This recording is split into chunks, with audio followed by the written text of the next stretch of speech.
Bien, bonjour. Je vais vous faire un exposé un peu plus général. On a convenu, on parle d'impact aujourd'hui, c'est la thématique de la journée, c'est de regarder comment ces notions d'impact sont prises en compte dans le processus qui prévaut à l'autorisation de mise en marché des produits phytosanitaires au sens plus réglementaire phytopharmaceutique. Alors, je vais prendre un peu de recul par rapport aux exposés experts qu'on a eus jusqu'à maintenant. La première question que l'on se pose, c'est, quand on parle de produits phytosanitaires, c'est quelle activité est revendiquée. Est-ce que c'est une activité revendiquée directe ou indirecte sur les ravageurs aux maladies? Donc si ce n'est pas une activité directe, on part sur des processus d'homologation et de normes sur les engrais. Après, si c'est un effet direct, on va regarder s'il s'agit d'un macro-organisme. Et là, donc, on va prendre une voie différente s'il s'agit d'un macro-organisme en termes de réglementation. Donc, pour ça, on a des décrets qui ont été publiés en France sur la réglementation des macro-organismes. Ou alors, on a quelque chose qui ne répond pas aux critères de macro-organisme. Et donc, dans ce cas-là, on répond à une réglementation européenne, d'un règlement qui date maintenant qui est rentré en application en 2011. Et de décrets nationaux et d'application de dossiers d'AMM, qu'il s'agisse de chimie de synthèse ou de micro-organismes ou de substances à effet attractives, etc. Donc mon propos va se focaliser sur la partie bleue du dossier d'évaluation pour l'AMM. Alors bien sûr, un circuit d'approbation que l'on connaît quand même maintenant, c'est-à-dire un niveau d'approbation des substances actives au niveau européen, avec différentes catégories de substances dans ce processus d'approbation, selon certains paramètres ou critères qui ont été définis par le législateur.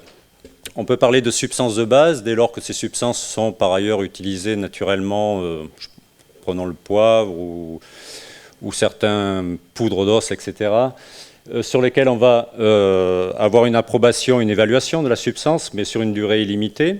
On va avoir des substances qui vont être considérées à faible risque dès lors qu'elles répondent à certains critères de persistance dans l'environnement ou de toxicité vis-à-vis des organismes présents dans cet environnement.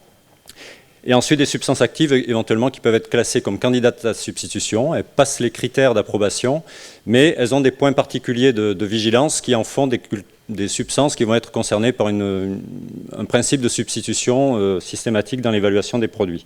Donc on voit que par rapport à ça, on a des durées d'approbation qui sont différentes selon le point de préoccupation que peut amener telle ou telle substance. Et c'est bien au niveau national que sont délivrées les autorisations de mise en marché. Donc aujourd'hui, c'est l'ANSES qui a cette responsabilité-là.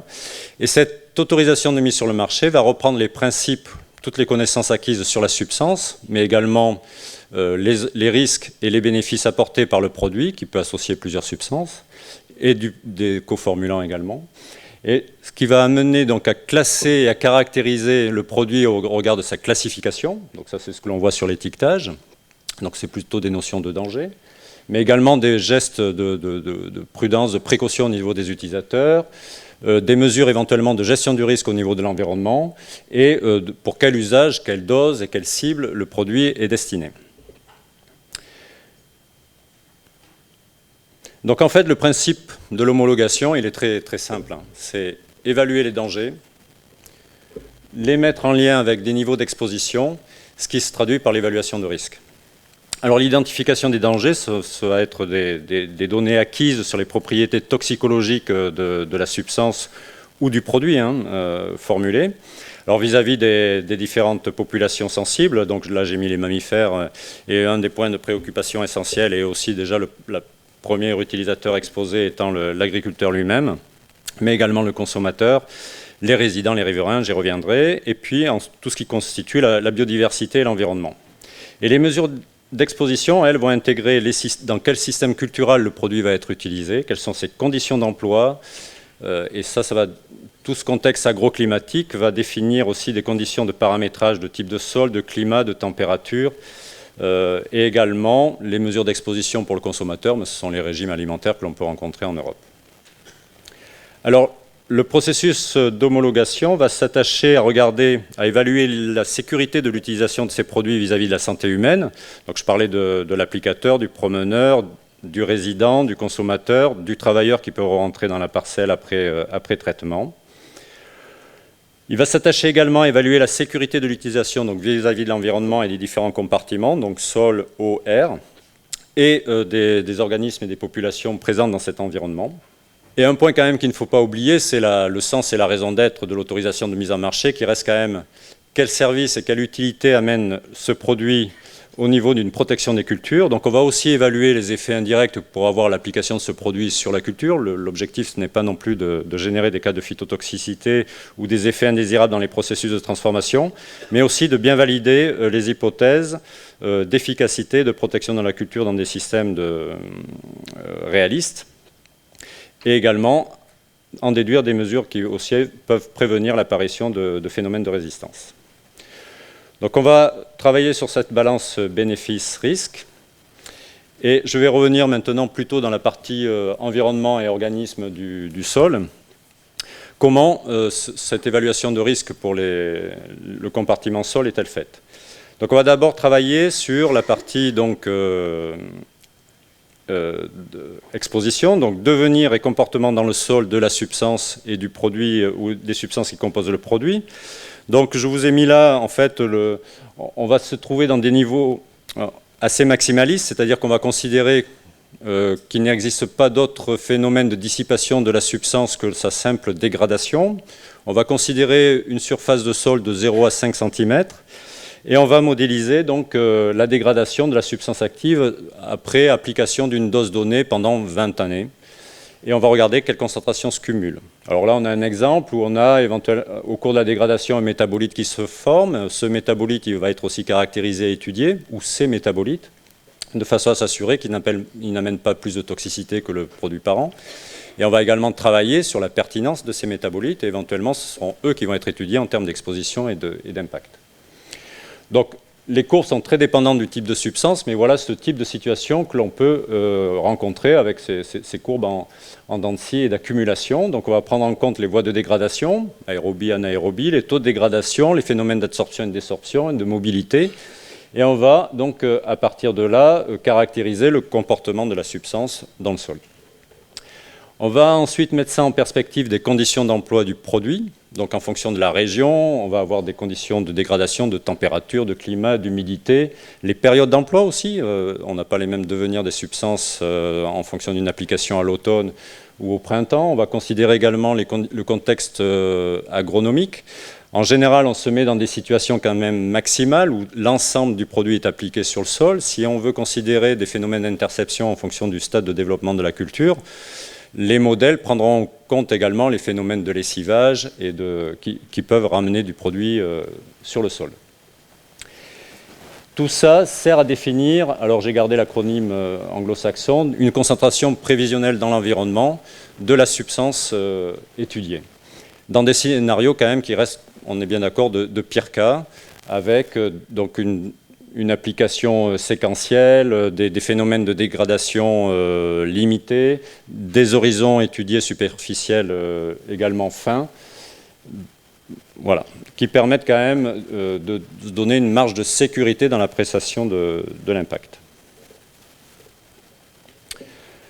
Face à ça, donc, on a un niveau d'exposition.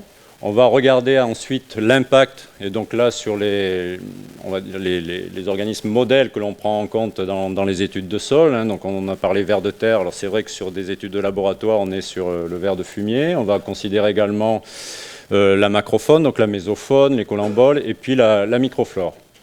Avec un principe général, mais qu'on peut appliquer à tout, un principe très macro d'écotoxicologie, hein, c'est d'étudier les effets de réponse en fonction de la dose, après sur des phénomènes que l'on peut, qui peuvent être variables. Ça peut être de la mortalité directe, ça peut être aussi de la biomasse, ça peut être sur des effets long terme, sur des phénomènes de reproduction.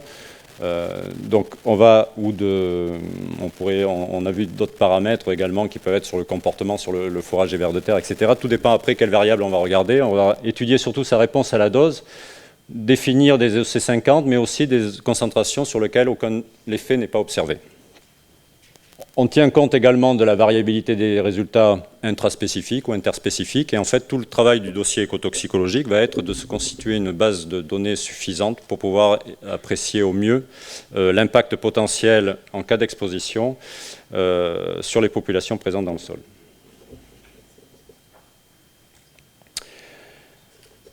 Donc, d'un côté, on a la sensibilité, la vulnérabilité d'une espèce vis-à-vis d'une substance. De l'autre, on a les niveaux prévisibles de concentration que l'on pourrait rencontrer dans le cas d'une utilisation proposée à l'AMM.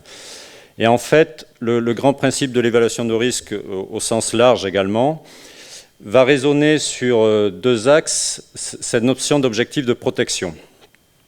Donc on va raisonner l'évaluation par rapport à cet objectif de protection qui peut être défini dans des documents guides européens sur lesquels on va tolérer ou non un certain impact sur la population au regard de certains critères.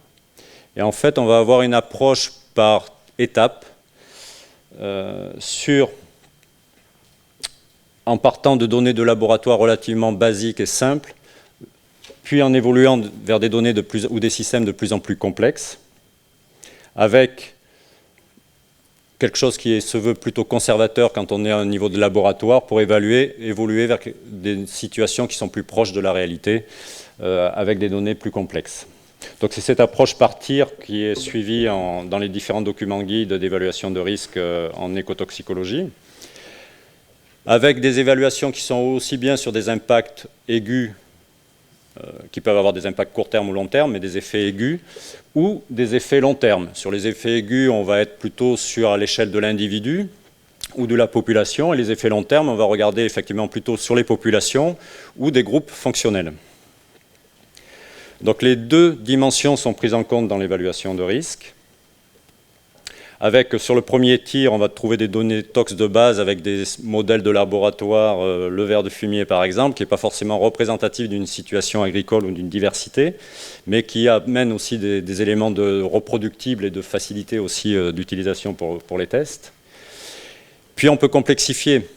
Donc à chaque étape, on va faire cette comparaison finalement par rapport à mon objectif de protection. Est-ce que quand, dans ces situations de laboratoire, je compare mon niveau d'exposition et mon résultat, est-ce que je suis dans l'objectif de protection que je me suis fixé ou de ratio tox-exposition acceptable? Certaines situations, en termes d'évaluation de risque, on peut s'arrêter à ce niveau rustre en disant finalement, déjà à ce niveau de base, on montre qu'il n'y a pas d'impact au-delà des objectifs de protection définis, de l'utilisation de cette substance dans le contexte donné.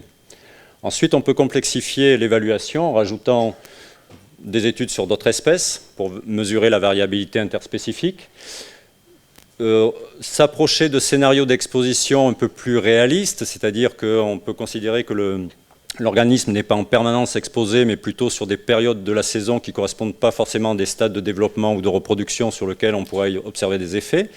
Donc on va évoluer vers des scénarios d'exposition affinés et des tests de labo éventuellement avec plus d'espèces. L'autre niveau, c'est on travaille sur des systèmes déjà microcosmes ou mésocosmes où on reconstitue pas un écosystème en tant que tel, mais au moins on met ensemble plusieurs espèces, on regarde comment elles interagissent, on se rapproche d'un système plus réaliste et on travaille là au niveau des populations et de la communauté.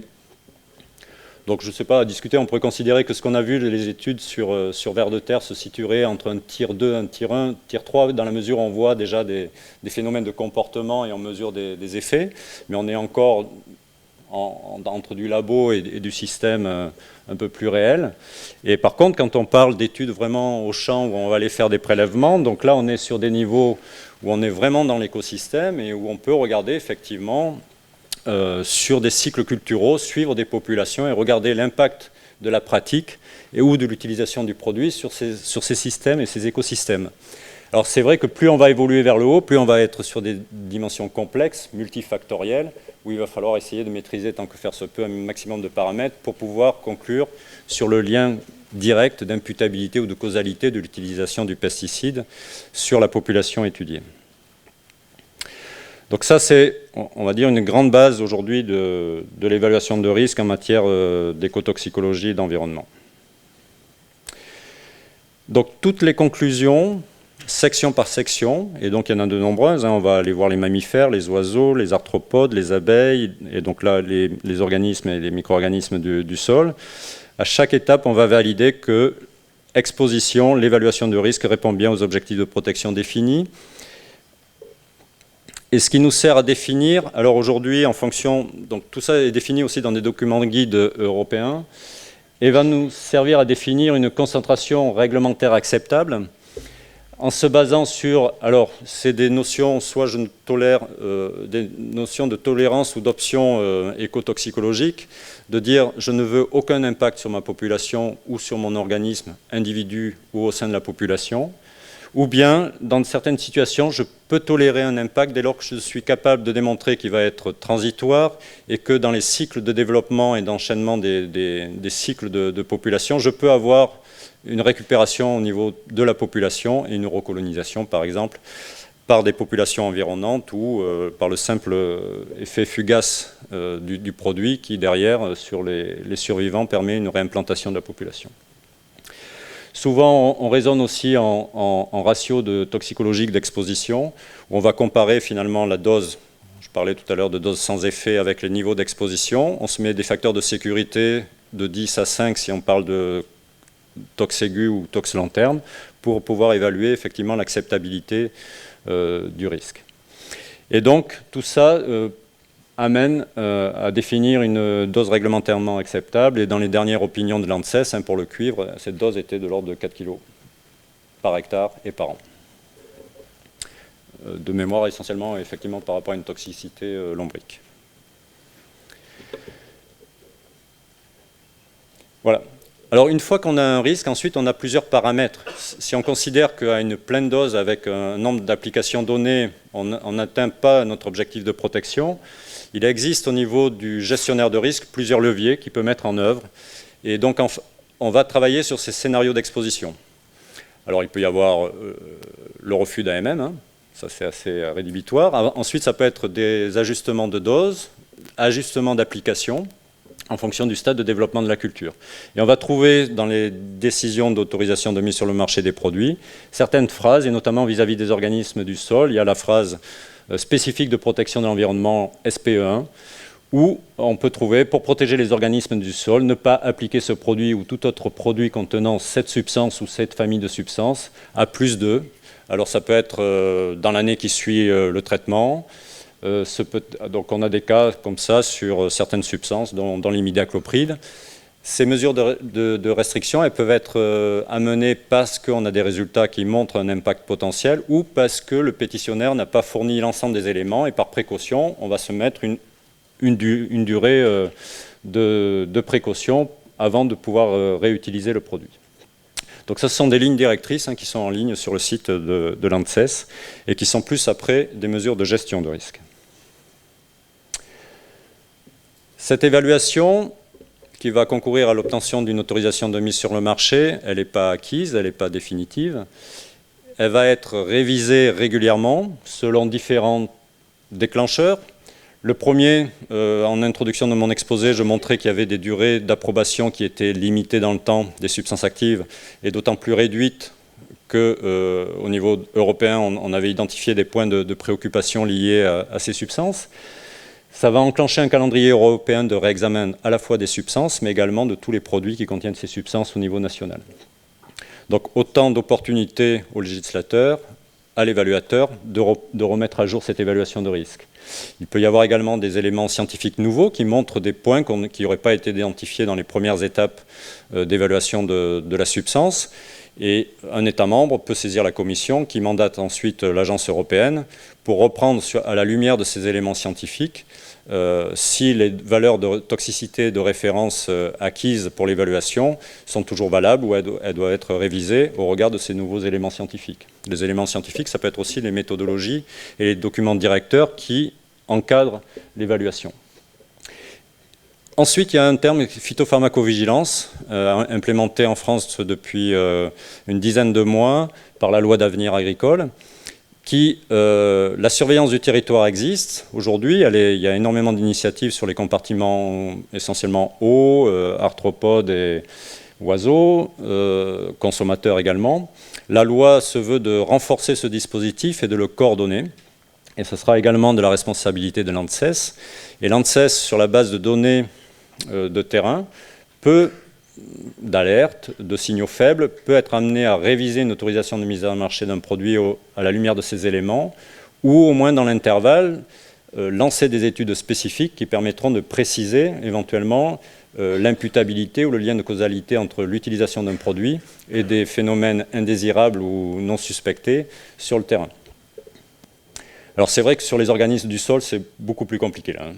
Je pense que c'est des choses qu'on voit très bien se mettre en place sur la faune sauvage, sur l'eau, au souterrain ou de surface.